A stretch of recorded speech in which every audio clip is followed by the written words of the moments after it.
आप सभी को मैं हूं ईश्वरी रजक और अपने वीडियो में आप सभी का स्वागत करती हूं।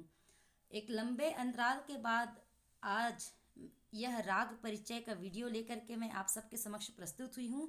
वीडियो शुरू करने से पहले सर्वप्रथम उन सभी मित्रों को मैं हार्दिक बधाई देती हूं जो केंद्रीय विद्यालय संगठन और नवोदय और एएमआरएस का परीक्षा दिए हैं। केंद्रीय विद्यालय का और नवोदय का तो आंसर की आया है, साथ ही एएमआरएस का टीयर 1 का परीक्षा हो गया है और बच्चे उसको पास भी कर करके आगे टीयर 1 की ओर बढ़ गए हैं। तो जिन बच्चों ने टीयर 1 क्वालिफाई कर लिया है उन बच्चों को बहुत बहुत शुभकामनाएं, बधाई। और आइए राग परिचय के अंतर्गत हमारे जो सिलेबस में दिया हुआ है, एक बार पहले हम सिलेबस की ओर नज़र करते हैं कि कौन कौन से राग का हमको पढ़ना है। देखिए, राग तो बहुत सारे हैं लेकिन सभी राग को नहीं पढ़ना है। आपको केवल कुछ ही राग पढ़ने हैं और उनको ऐसा नहीं है कि उसका बस वादी संवादी और गायन समय और बेसिक चीज़ पढ़ लें। अभी एग्ज़ाम और लेवल कठिन कर दिया गया है। हमको जितने भी राग यहाँ पे आपको दिख रहा है बच्चे, इस सभी का आपको तुलनात्मक अध्ययन करना है। तो ऐसे पढ़ेंगे ताकि हम ये जितने भी राग है, शुद्ध कल्याण हो गए, देशकार, कामोद, छायानत, गौड़ सारंग, जय जयवंती, रामकली, पुरिया, मारवा, सोहनी, इसके अलावा और भी कुछ राग है जो नीचे दिया गया है। अभी आज के इस वीडियो में हमारा जो टॉपिक रहेगा वो देशकार के ऊपर है। हम देशकार को पढ़ेंगे, आज देश राग के बारे में जानेंगे। तो आइए शुरू करते हैं अपना यह वीडियो बिना समय गवाए। हम संगीत के विद्यार्थी हैं और हम सब ने अपने गुरुजन से लक्षण गीत सीखे हैं। लक्षण क्या होता है? लक्षण अर्थात होता है पहचान, कि उस राग का, अमुक राग का लक्षण क्या है, पहचान क्या है। तो राग देश का लक्षण क्या है? क्रमिक पुस्तक मालिका क्रमांक 3 में भातखंडे जी लिखते हैं, प्रात समय देश कार राग कहत गुण विचार, धैवत सुरवादि करत सहचर गंधार रहत।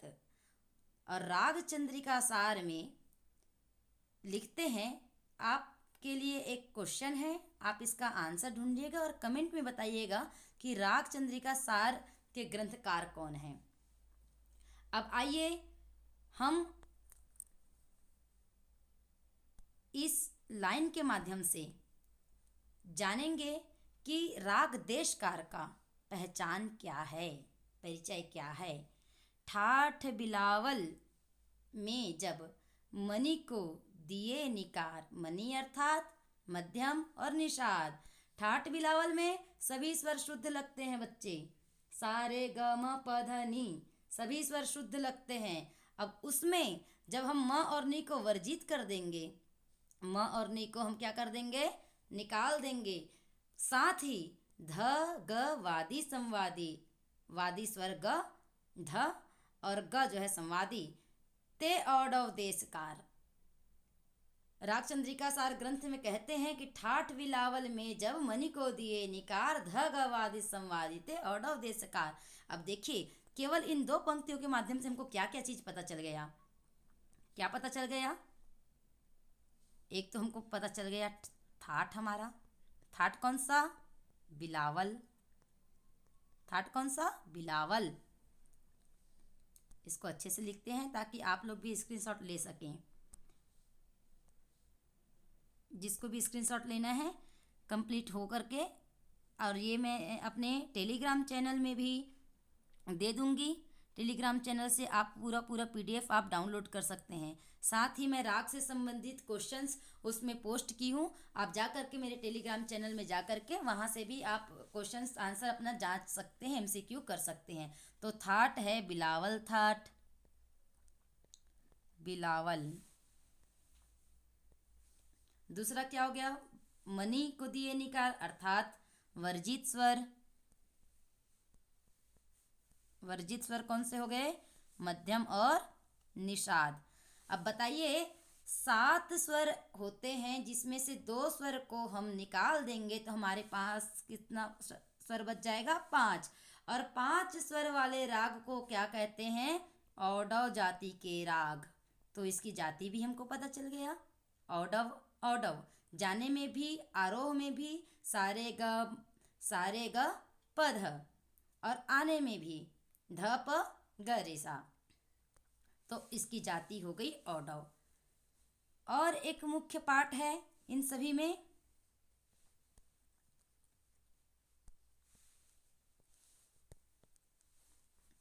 एक मुख्य पाठ है वादी और संवादी।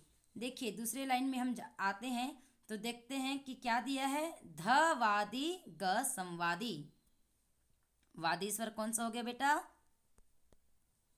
ध अर्थात धैवत, और संवादी स्वर कौन सा हो गया, ग। अब यहीं पे एक और प्रश्न बन जाएगा हमारा, अल्पत्व, बहुत्व, न्यास और वर्ज्य स्वर। न्यास के स्वर क्या होगा, अल्पत्व स्वर क्या होगा, बहुत्व स्वर क्या होगा, और वर्जित स्वर क्या होगा। हम शब्द जैसे ही सुनते हैं, क्वेश्चन में देखते हैं कि न्यास के स्वर क्या है, तो हड़बड़ा जाते हैं। न्यास अर्थात कौन से स्वर पे ज़्यादा ठहर रहे हैं। भाई वादी का अर्थात क्या होता है, प्रधान स्वर होता है। प्रधान स्वर क्या है, ध है, तो इस ध में कुछ तो बात होगी कि इसको प्रधान स्वर बनाया गया है। तो हमारा जो न्यास के स्वर है वो ध है। याद कर लीजिए, न्यास के स्वर क्या है, न्यास के स्वर है ध। और उसके पश्चात उप प्रधान क्या है, संवादी क्या है, इसको साथ देने वाला इसका साथी कौन सा है, ग है। एक ही पेज में देखिए हमारे, केवल इतने से में हम कितने सारे क्वेश्चन, कम से कम 10 क्वेश्चन आपका बन गया, इतने में ही 10 क्वेश्चन आपका बन गया। राग देश कार का थाट क्या है, बिलावल थाट है। कौन से स्वर को वर्जित करते हैं, मनी स्वर को वर्जित करते हैं। वादी क्या है, ध वादी है। संवादी क्या है, ग संवादी है। 2 स्वर हो गए तो 5 स्वर का समूह बन गया। 5 स्वर के समूह कौन सी जाति हो गई, तो औडव जाति। कितने सारे प्रश्न बन गए। आइए अब और इसके बारे में कुछ जान लेते हैं। इसका गायन समय, गायन समय दिया है प्रात समय, दिन के द्वितीय प्रहर में। दिन के द्वितीय प्रहर में इसको गाया जाता है। आइए आगे हम बढ़ते हैं। आगे अब हम जानेंगे बहुत्व स्वर। ध वादी है तो बहुत्व भी क्या हो जाएगा, ध हो जाएगा। अल्पत्व, अल्पत्व इसको याद करेंगे रे, रे पे बहुत कम रुकते हैं। अब चूंकि इसके उत्तरांग जो ध है, वादी स्वर है, वो उत्तरांग में है, उत्तर अंग में है, इसलिए यह राग जो है उत्तरांग प्रधान है। उत्तरांग प्रधान कहने का मतलब प से ऊपर जो स्वर आते हैं, तार सप्तक में इसको ज़्यादा गाया जाता है। उत्तरांग ध वादी है, अतः ये उत्तरांगवादी राग है। राग कैसा राग है, इसकी प्रकृति क्या है, तार सप्तक में इसका ज़्यादा चलन है। उत्तरांगवादी।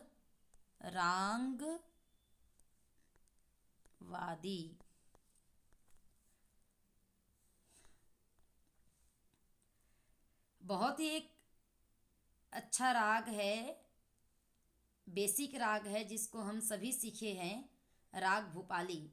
उसमें भी यही स्वर लगते हैं, सारे ग प ध सा। किंतु केवल राग भूपाली का जो वादी स्वर है वो ग है और संवादी ध है। इसके जस्ट विपरीत राग देशकार का वादी ध और संवादी ग है। यहीं पे अंतर हो जाता है। देखिए तुलनात्मक अध्ययन कर रहे हैं हम, यहीं पे अंतर हो जाता है। ध वादी होने की वजह से देशकार उत्तरांगवादी और ग वादी होने की वजह से भूपाली पूर्वांगवादी है। गायन समय इसका दिन का द्वितीय प्रहर है। तो इस प्रकार से इस वीडियो के माध्यम से हम क्या क्या जाने, आइए एक बार पुनः इसको देखते हैं। थाट, आरोह, अवरोह, वर्जित स्वर। थाट क्या है? बिलावल। आरोह क्या हो जाएगा? सारे ग प ध सा। इसके उल्टा अवरोह हो जाएगा। वर्जित स्वर मध्यम और निषाद। इसके पश्चात हम आते हैं इसकी जाति। चूंकि 5 स्वर प्रयुक्त हो रहा है तो 5 स्वर वाले राग की जाति होती है औडव औडव। दोनों लिखना और पढ़ना जरूरी है, केवल एक नहीं। औडव औडव। इसके पश्चात इसका गायन समय देखेंगे हम।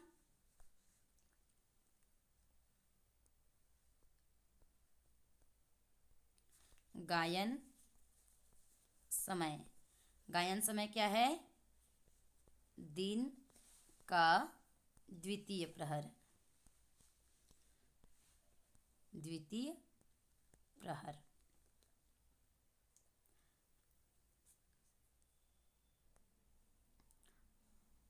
उत्तरांग प्रधान है। राग देशकार उत्तरांग प्रधान है।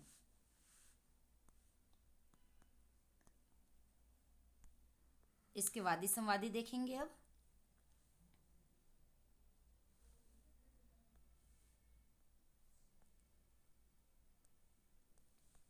वादी स्वर।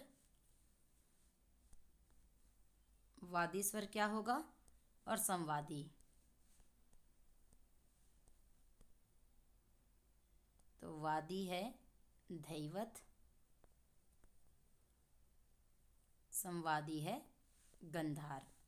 इसके विपरीत राग भूपाली में वादी गंधार है और संवादी धैवत है। इस राग के विभिन्न उचित स्थानों पर धैवत दिखाने में बड़ी कुशलता की आवश्यकता है। कुशलता की आवश्यकता इसलिए है क्योंकि अगर हम धैवत को अधिक न ठहरे तो यह राग पूरी तरह भूपाली जैसी लगेगी। इसलिए भूपाली राग की छाया उत्पन्न न हो, इसलिए धैवत को बहुत होशियारी के साथ, कुशलता के साथ उसका प्रयोग किया जाता है। इस राग की प्रकृति गंभीर है। प्रकृति गंभीर है। तो इस प्रकार इसका आरोह जो हो जाएगा सा रे ग प ध सा। अवरोह हो जाएगा सा ध प ग प ध प ग रे सा। एवं पकड़, कभी कभी एग्जाम में स्वर समुदाय पूछ देते हैं, तो इसका स्वर समुदाय पकड़ क्या होगा देखिएगा। हम पकड़ लिख ले रहे हैं इसमें।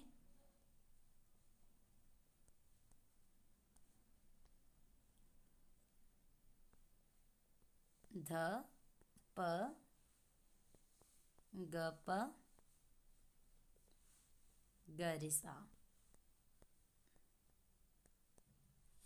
इस प्रकार यह राग कंप्लीट होता है। इससे संबंधित क्वेश्चन मैं टेलीग्राम चैनल में दूंगी। टेलीग्राम चैनल आप विजिट कर सकते हैं। म्यूज़िक टीचर KVS NVS और AMRS के नाम से आपको चैनल मिल जाएगा टेलीग्राम में। आप वहाँ पे विजिट कीजिए, सब्सक्राइब कीजिए और क्वेश्चन का MCQ क्वेश्चन की तैयारी कीजिए। मिलते हैं अगले वीडियो के साथ। जब हमारा राग का वीडियो कंप्लीट हो जाएगा तो हम तुलनात्मक अध्ययन करते हुए राग से संबंधित 100 प्रश्नों का 2-3 दिन के बाद मैं एक वीडियो डालूंगी। आप ज़रूर देखेंगे। धन्यवाद।